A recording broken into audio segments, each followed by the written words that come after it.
Good morning. I'm Johanna Derlega, publisher of The Hill. Welcome to this morning's briefing, America's Opioid Epidemic, Aging and Addiction. I'd like to thank our sponsor, SureScripts, for making it possible. Our conversation today is devoted to a crisis that is impacting communities across the country. Young Americans are more often than not thought of as the face of this crisis. However, seniors are also at risk. Government investigators report that in 2016, 1 out of every 3 enrollees in Medicare's prescription drug benefit program received an opioid prescription. 500,000 of them got doses higher than recommended, and nearly 90,000 beneficiaries are facing a serious risk for misuse or overdose. How can we curb the impact of abuse of opioids in older adults? And how can the theft of Medicare identification numbers, diversion of prescriptions, and doctor shopping be prevented while maintaining the level of care seniors need? On the program today, we will hear from lawmakers, health officials, medical experts, and patient advocates about solutions that will be helpful in curbing this crisis. Before we get started, just a few notes of housekeeping. First, in addition to those of you in the studio, we are live streaming on thehill.com. We ask that you keep your phones on silent, but we encourage you to join the conversation on social media.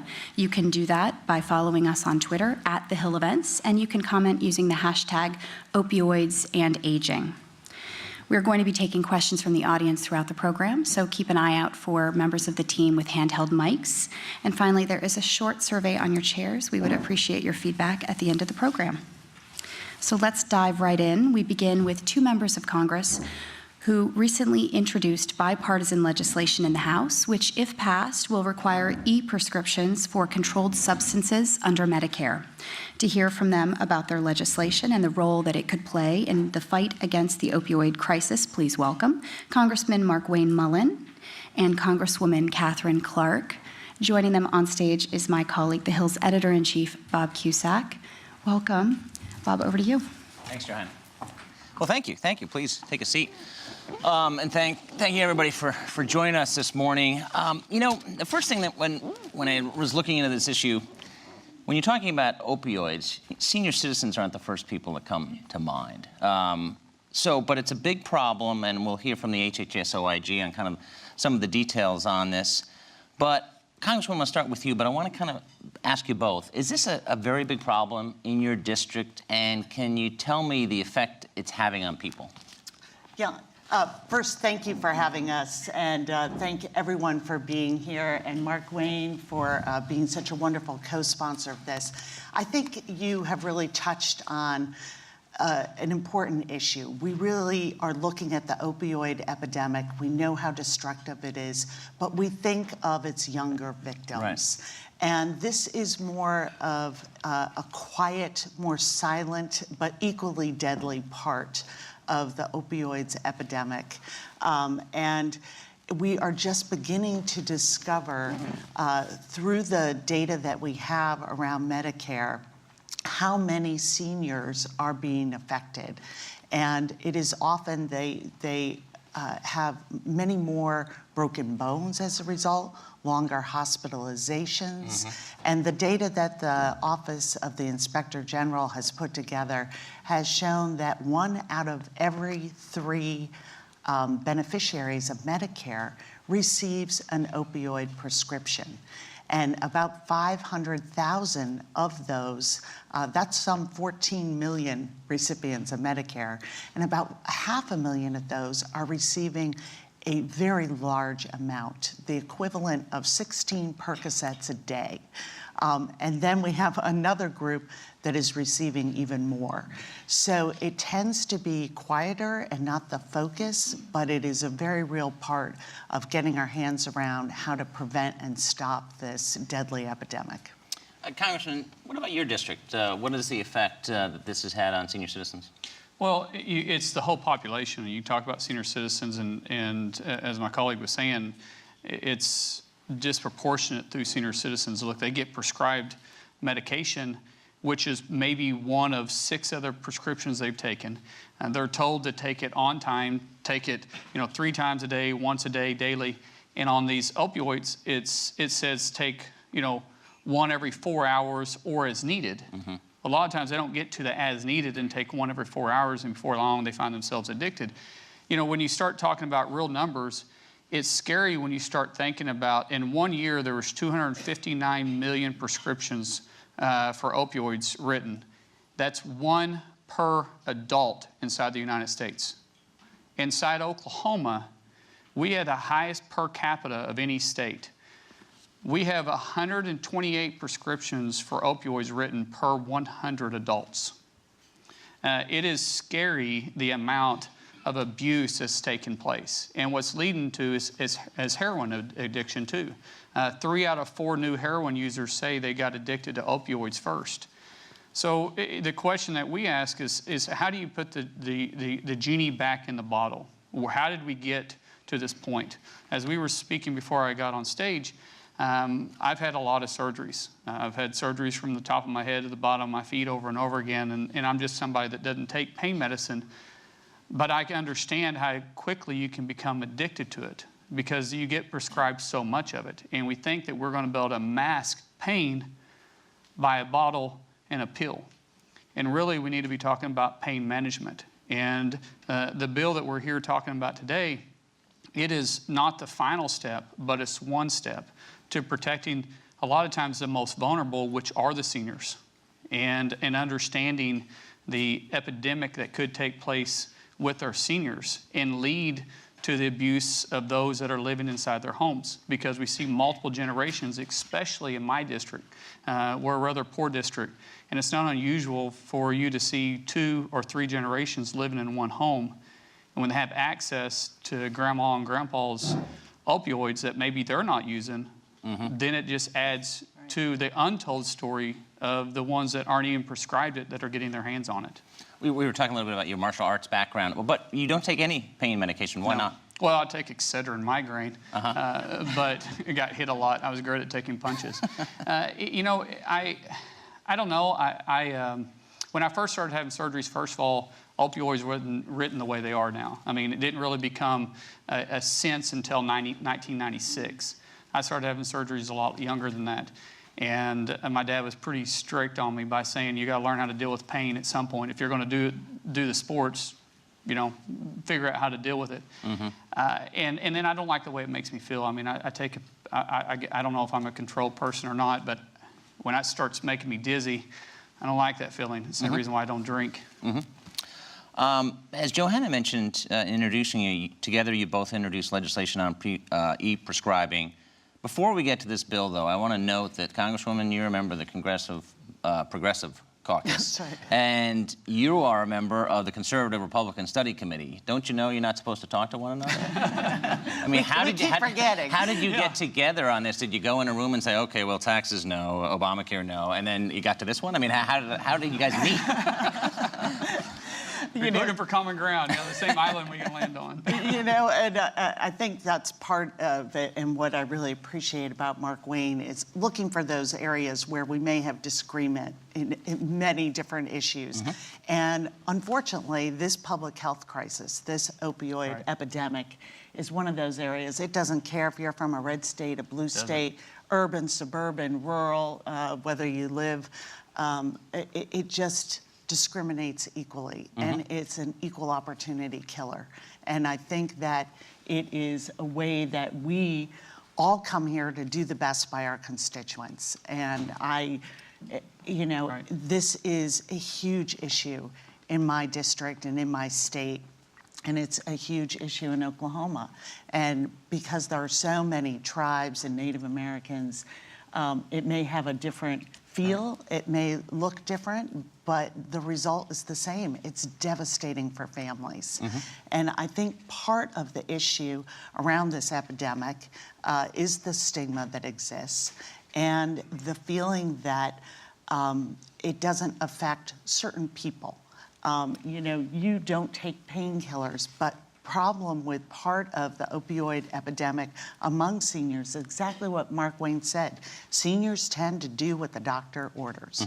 And the doctor tells me to take this medication, they may not say, well, I could really get by with Tylenol, Excedrin, some other. Right. They will take this medication. And there was a lot of feeling, even from the people who should have known better, that seniors really weren't subject to addiction. And now we know that's not true. This is physiology. Right. And that if you are exposed, a certain percentage of people will become dependent on it. And, so I think it's an area which is able to pull us together across political ideologies. Yeah, and I mean, in looking at some of the data, I mean, these are seniors who are just following orders, Congressman, and they never had an addiction problem, and then all of a sudden, I mean, it surprises them, and then they have a real problem. Let's talk a little bit about the bill. How would it work? How would it start to solve the problem?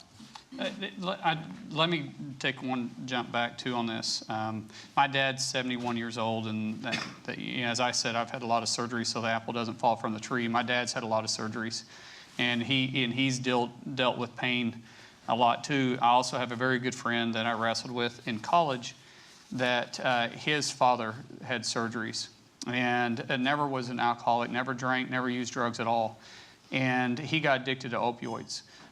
Unfortunately, his life ended with a self-inflicted wound, and it all dealt with addiction, and this is just a couple of years ago. So when you ask, how can we work across the aisle when we have so many things that separate us, it's because, as my colleague was saying, it connects all of us. I guarantee you there's not one person in this room that doesn't know somebody that struggled with some opioid addiction. It touches all of us. This problem is much bigger than any political lines. Leave politics aside. Let's get to the real world. In the real world, we have friends that are Republicans and Democrats. We have colleagues that we work with that are Republicans and Democrats. But up here, for some reason, you're supposed to not cross that line. We show that we can. We have a lot of differences, but we also have this in common. And if nothing else, this might be something that we can build off of. We get to know each other better. But when we start talking about specifically this bill, when it's, as we said, it's not something that is going to solve the problem, but it's something that holds our senior citizens not necessarily accountable, but holds them responsible. And it holds the pharmacy and the doctors responsible. And it eliminates people from simply being able to write a pad or a prescription on a pad. They take it to a pharmacist, they doctor shop, they pharmacy shop, and there's no accountability. People just assume that grandma that came in there is coming in there, and why would she abuse it? But a lot of times, as I've mentioned, they're also helping the generation behind them too, because their son or their grandson had back pain and the doctor won't write them any more prescriptions. If you haven't heard that story, you haven't had your ears open to this. This is bigger than just the addiction of them, but it's them allowing the generation behind them to abuse them because grandma feels or grandpa feels sorry for them. So this just keeps them accountable by having an e-prescription. It's there, it's written, they can see their history of them. It's common sense. It doesn't add anything. The technology is already in place. All they got to do is just add it to the system they have. And then let's think about even farther than this. I have a very rural district. It's difficult for seniors, sometimes the ones that actually need the prescription, to drive to see their doctor. With e-prescription, they can get the prescription email. They can get it on file without having to go see the doctor. The pharmacist is just about in most communities now, and it benefits them for ones that are using the opioids the way they're supposed to. So it's the addiction portion and it's the convenience portion for those that may not be able to drive to go see their doctors for it. So it actually works in two parts. Regarding the strategy for the bill, Congresswoman, you remember the Appropriations Committee. The government has to be funded in December. You remember the Energy and Commerce Committee. What is the strategy? Is it to attach it to another bill? Have you talked to Congressman, maybe Chairman Walden on this bill? Sure. Where do you go from here? Well, we have another hearing on this actually tomorrow. As you know, the President has made this obviously a priority of the White House.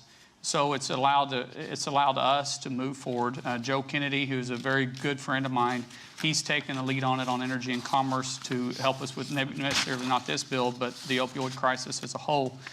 So I believe this has enough momentum to possibly have a standalone.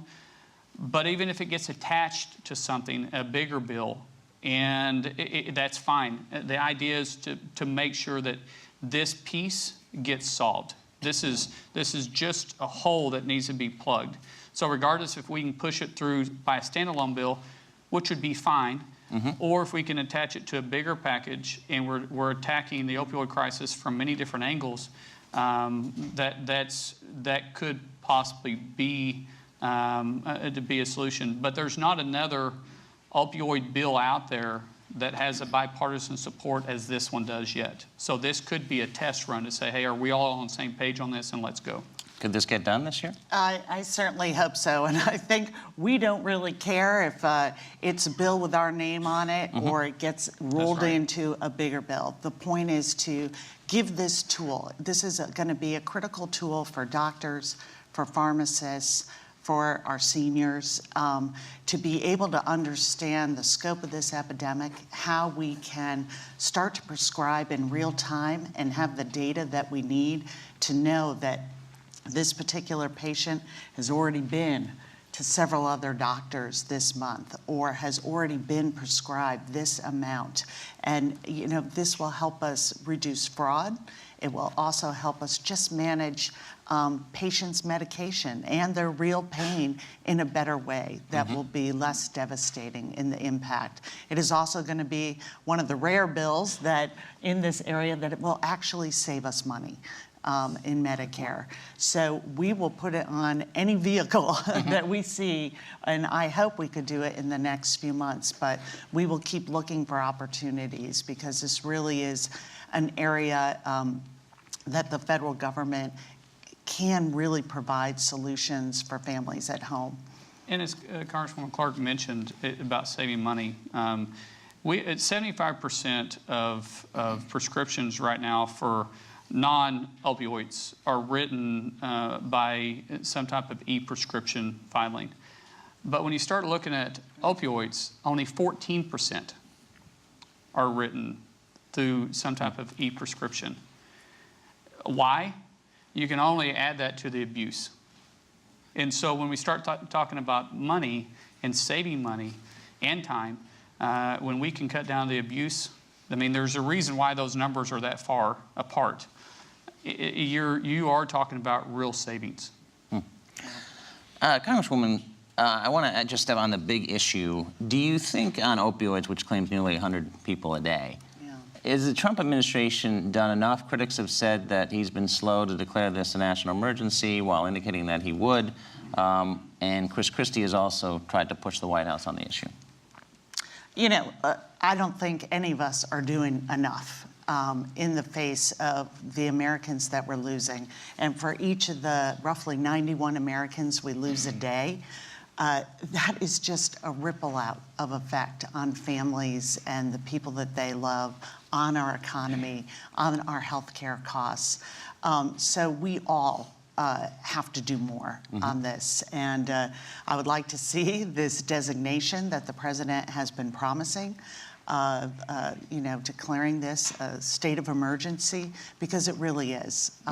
This is a huge public health crisis. And while Congress has done some good steps with legislation like the CARA legislation that was passed, we really are still not grappling with the enormity of this and what it is not only doing to families at home, but what it's doing to our economy and how it is all impacting our communities that we represent.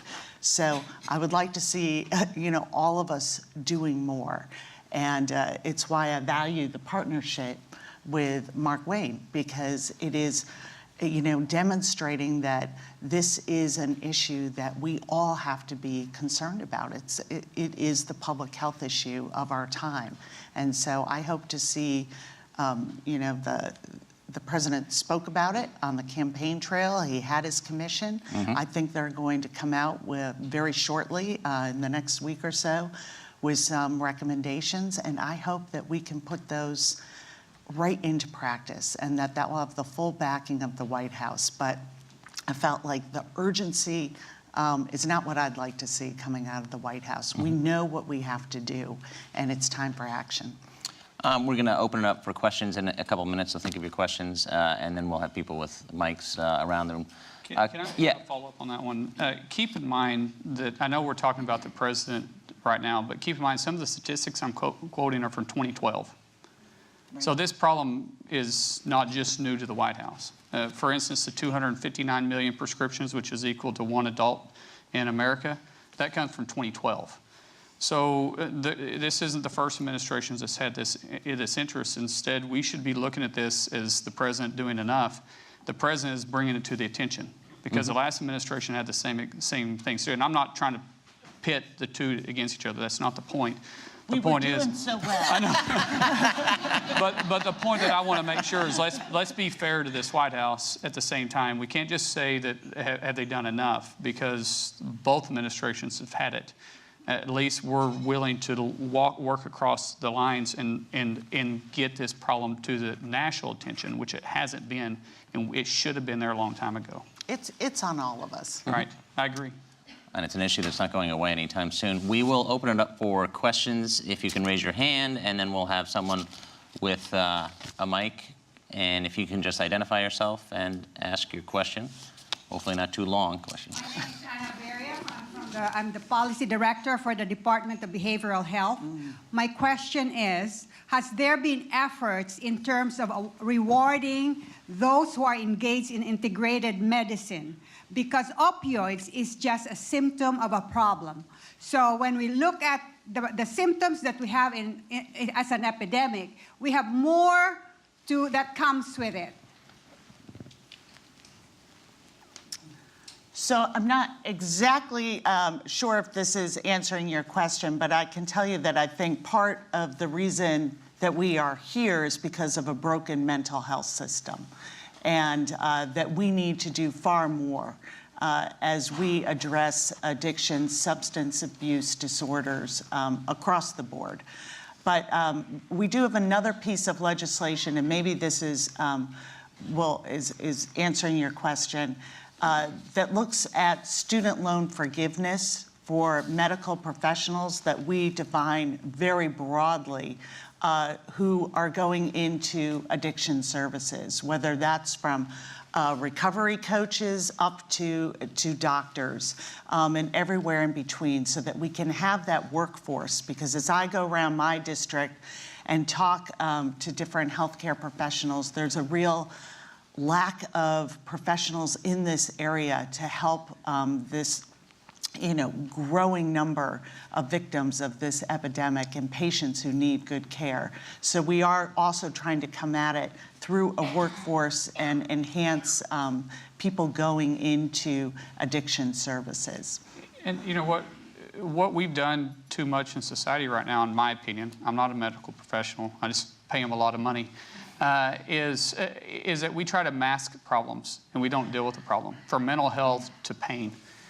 It's there, it's not going to go away, and you have to deal with it. From mental health, you take all these drugs for mental health, and they all have these side effects.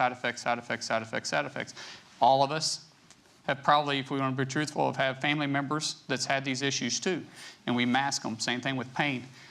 We have to have a different approach, and maybe that's what you're talking about, is having a different approach. As I said, instead of just thinking everything's going to pop out of the bottle and make us right again, we need to understand what the problem is and go to the root of the problem itself. Another question up front. You can't go to Jack. Is this on? Can you hear me? Yep. Good, thank you. As a former member, Representative Mullin, Representative Clark, I've seen some wonderful bills come to the House and or Senate, and you've mentioned, and I do think this is a great bill, by the way, and you've mentioned some of the support that you have for this piece of legislation. Would you be willing to talk about some of the resistance that you're getting? Because in my experience, there's always been some resistance, no matter how good the bill sounds, and this one does sound great. So if you could possibly talk about that, if you're willing to discuss where your opposition might be.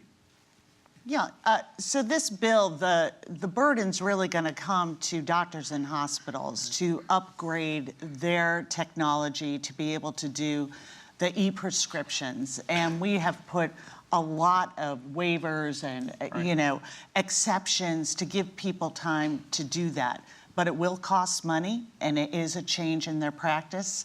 And that is not always going to be, that is always going to be met with some resistance. So there will be pushback from, you know, hospitals and doctors and medical associations saying, you know, this is a big burden, it's falling on us, and we don't have the technology, we don't have the time, we already have such limited time when we see our patients, we don't want to be entering one more thing into our computers, but this is worth it. We know that there is a huge problem out there. We know the scope of it in Medicare, and this really is a critical tool going forward. So we understand that that investment is difficult. We've tried to accommodate that in this bill, but at the end of the day, these are tools that we are going to require to prescribe opioids through Medicare. And Jack, this doesn't go into effect till 2020. If it was up to me, it'd go into effect immediately. But you know, there's a reason why the United States Post Office is changing the way they do business, because people aren't writing the letters like they used to, because we have this thing called email and text messaging. And yet we still write prescriptions that is a controlled substance on a pad and that can be stolen and forged easily. This is just updating it. This is something that should have been a long time coming. The truth is, some people are pushing back because they just don't like change. I get that. I'm not a regulation person. I don't want to regulate a business any more than we have to. I came to DC to deregulate as much as we can.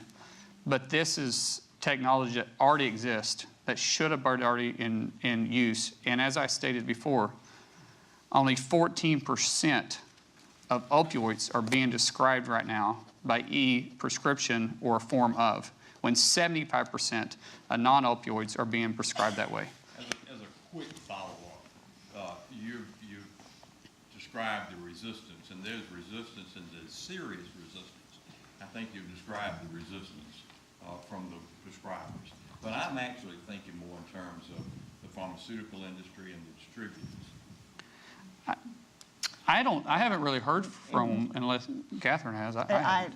We have not heard from them in resistance to this. I think that, you know, in general, this has been very well received. But, you know, the burden will fall on doctors and hospitals. And I think that's where we're, you know, getting some resistance, which we understand. But we also feel the goal of this bill is so necessary for starting to chip away at this epidemic. We have unfortunately run out of time. Bipartisanship in Washington, it's like seeing an eclipse. Please thank Representative Mullin and Clark. Really appreciate it. Hey, that was great. You guys are great. Hey, great seeing you.